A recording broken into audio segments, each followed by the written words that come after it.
Hello, नमस्ते, आदाब, सत श्री अकाल। दोस्तों, हाल ही में ईडी यानी enforcement directorate SBI electoral bond और अरविंद केजरीवाल की वजह से काफी सुर्खियों में बना हुआ है। आज की इस वीडियो में हम आपको ईडी के बारे में कुछ जानकारी देंगे और बताएंगे ईडी क्या है और इसका क्या काम है। तो चलिए दोस्तों, वीडियो शुरू करते हैं। ईडी एक गवर्नमेंट एजेंसी है जो मिनिस्ट्री ऑफ फाइनेंस के अंडर आती है। ये 1 मई 1956 को बनी थी। इसके लिए डिपार्टमेंट ऑफ इकोनॉमिक अफेयर्स में एक एनफोर्समेंट यूनिट बनी थी जिसका काम था एक्सचेंज कंट्रोल लॉज के वायलेशन को हैंडल करना under foreign exchange regulating act 1947। फिर 1957 में इस यूनिट का नाम बदलकर एनफोर्समेंट डायरेक्टोरेट कर दिया गया। इन्फोर्समेंट डायरेक्टरेट यानी प्रवर्तन निदेशालय एक इकोनॉमिक इंटेलिजेंस एजेंसी और लॉ इन्फोर्समेंट एजेंसी है। ये भारत सरकार की फाइनेंस मिनिस्ट्री के रेवेन्यू डिपार्टमेंट के अंडर आता है। ED money laundering, foreign exchange violations, corruption और इकोनॉमिक ऑफेंसेस के रिलेटेड केसेस को देखता है और उन्हें इन्वेस्टिगेट करता है। इसका प्राइमरी ऑब्जेक्टिव ब्लैक मनी को जनरेट होने और उसके सर्कुलेशन को नियंत्रण करना है, फॉरेन एक्सचेंज से रिलेटेड लॉज का पालन करना और मनी लॉन्ड्रिंग की रोकथाम करना है। हालांकि कुछ लोगों का कहना है कि ईडी एक्टिविस्ट, स्कॉलर्स और पॉलिटिकल राइवल्स पर अपनी पावर का मिसयूज करती है। ईडी का हेडक्वार्टर नई दिल्ली में है और राहुल नवीन इसके डायरेक्टर हैं। इसका main objective foreign exchange management act 1999, the prevention of money laundering act 2002 और the fugitive economic offenders act 2018 को एनफोर्स करना है।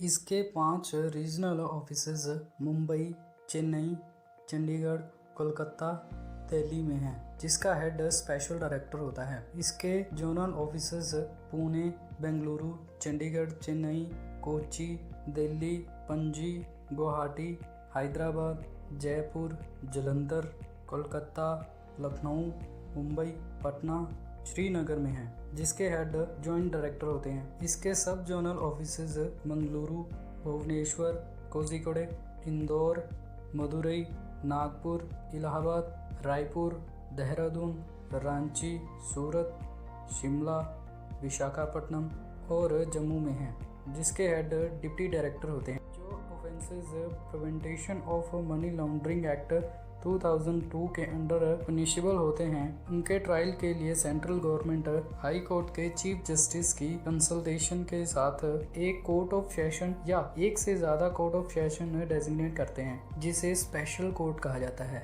इसे पीएमएलए कोर्ट भी कहा जाता है। पीएमएलए कोर्ट के पास किए ऑर्डर के खिलाफ हाई कोर्ट में अपील की जा सकती है।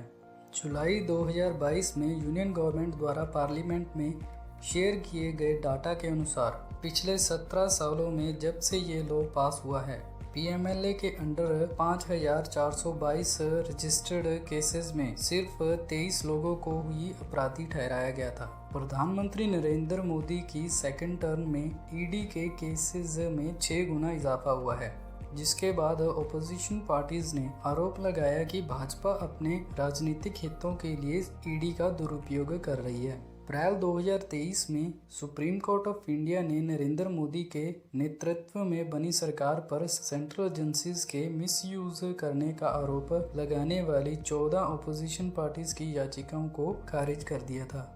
अगस्त 2023 में पार्लियामेंट की एक बहस में minister of state for external affairs Meenakshi Lekhi, जो बीजेपी से हैं, ने अपोजिशन से कहा कि एक मिनट शांत रहो, तुम्हारे घर ना ईडी आ जाए।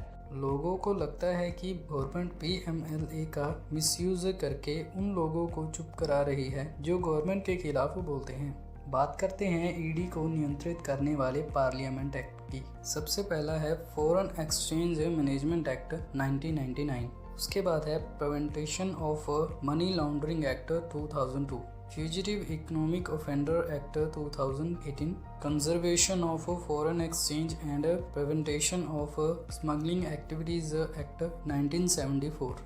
ईडी में सबसे नीचे असिस्टेंट एनफोर्समेंट ऑफिसर होता है। उसके बाद enforcement officer, assistant director, deputy director, joint director, special director और फिर डायरेक्टर होता है। ज़रूरत पड़ने या ज़्यादा वर्कलोड के कारण एडिशनल डायरेक्टर भी बना दिया जाता है।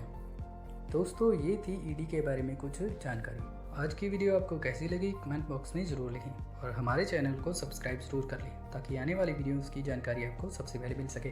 Thanks for watching the video.